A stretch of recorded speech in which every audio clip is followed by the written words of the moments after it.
Hello, good evening friends. Today I am going to explain a problem. Okay, let us see what the problem is. How does coolant work in the vehicle? This problem generally asks, how does coolant work in the vehicle? Okay, we know that it's coolant, whatever the coolant we are using, that absorb the heat. So let us read out the answer.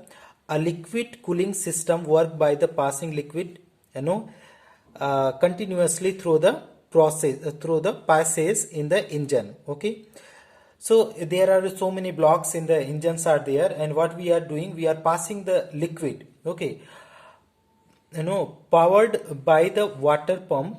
Okay, the coolant is pushed through the engine block. As a result of solution travel through these passages, it absorbs the heat from the engine, and there is thermostat between the engine and the radiator. So what they are saying, whatever the coolant we are using in the engines, the coolant is absorbing the heat of the engine. Okay, it flow through the different blocks of the engine, and it absorb the heat of the engine. And what it do, it maintain the thermostat between the engine and radiator. So what the coolant we use, generally the ethylene glycol we use. Okay, next answer is there. As a coolant flow through the engines, then it pick up the heat of the engine, and lack of coolant causes the engine failure.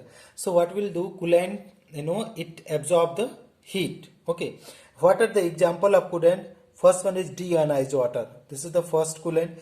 The next one is ethylene glycol. This is also coolant.